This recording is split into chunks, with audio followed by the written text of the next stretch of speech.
சென்னை மாநகராட்சி மாமன்ற கூட்டத்தில் கவுன்சிலர்களிடையே வாக்குவாதம் ஏற்பட்டிருக்கிறது. அது தொடர்பான காட்சிகளையும் பார்க்கிறோம். மாநகராட்சி கூட்டத்தில் பரபரப்பு ஏற்பட்டிருக்கிறது. கூடுதல் விவரங்களை செய்தியாளர் வினீஷிடம் கேட்டு பெறலாம். வினீஷ், வணக்கம். என்ன நடக்கிறது?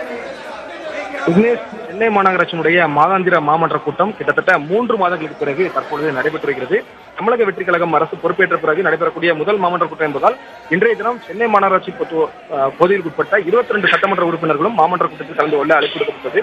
குறிப்பாக தமிழக வெற்றி கழகத்தினுடைய ராயபுரம் சட்டமன்ற உறுப்பினர் விஜயதாவும் மட்டுமே அவர் கலந்து கொள்ள வருகின்றார். ஆனால் மன்ற கூட்டத்திற்கு அவர் வரவில்லை. காங்கிரசுடைய வார்டு உறுப்பினர்கள் நேரடியாக வெளியே காத்திருந்தார்கள். அதன் பிறகு இந்த சட்டமன்ற உறுப்பினரும் கிளம்பிவிட்டார். இந்த நிலையில் தான் தன்னுடைய கேள்வி நேரத்தில் பல்வேறு வார்டு உறுப்பினர்களும் தங்களுடைய வார்டுக்கு உட்பட்ட பல்வேறு பிரச்சனைகளை பேசி முடிந்திருக்கிறதாக நேரமுள்ள நேரத்தில் அதிமுக உறுப்பினர் பேசும்பொழுது திமுக உறுப்பினர்களிடையே வாக்குவாதம் ஏற்பட்டிருக்கிறது. குறிப்பாக அதிமுகவினுடைய வார்டு உறுப்பினர் 182வது வார்டு உறுப்பினர் KPK சதீஷ் பேசுகையில் தன்னுடைய வார்டுக்குட்பட்ட பகுதிகளில் பிரச்சனைகளை மட்டுமே நான் பேசுவேன், ஆனால் மற்ற கவுன்சிலர்கள் போல திமுக கவுன்சிலர்கள் போல தலைவர்களை புகழ்ந்து பேச நான் முந்தி வரவில்லை என்று பேசிய உடனே எதிரே இருக்கக்கூடிய திமுக வார்டு உறுப்பினர்கள், அதாவது சிற்றரசு, அதே போல கவிகணேசன், பரிமளம் உட்பட 3 கவுன்சிலர்கள் நேரடியாக அவரை அடிக்க பாய முற்பட்டார்கள். அதே போல கையில் கொடுக்கப்பட்டிருந்த தீர்மான நகலையும் அவர் மீது வீசி இங்கு ஒரு கைகலப்பு ஏற்படக்கூடிய சூழல் ஏற்பட்டது. அதன் பிறகாக மேயர் பிரியா அவர்கள் வாக்குவாதத்தில் ஈடுபட வேண்டாம், அமைதியாக அமருங்கள், இல்லை என்றால் வெளியே போய் தங்களுடைய வாக்குவாதத்தை மேற்கொள்ளுங்கள் என்று அவர் கூறியவுடன் நேரடியாக அந்தந்த வார்டு உறுப்பினர்கள் தங்களுடைய இருக்கைகள் அமர்ந்தார்கள்.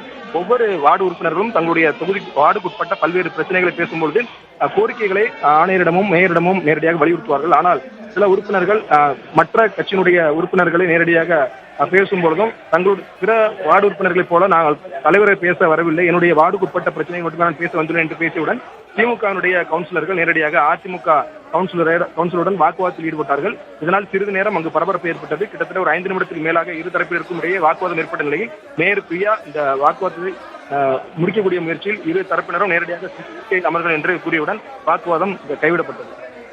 கிட்டத்தட்ட 3 மாதங்களுக்கு பிறகு இன்று சென்னை மாமன்ற கூட்டம் நடைபெறுகிறது. மாமன்ற கூட்டத்தில் கவுன்சிலர்களுக்கிடையே மோதல் ஏற்பட்டு பரபரப்பு ஏற்பட்டிருக்கிறது. கூடுதல் விவரங்களுக்கு நன்றி வினீஷ்.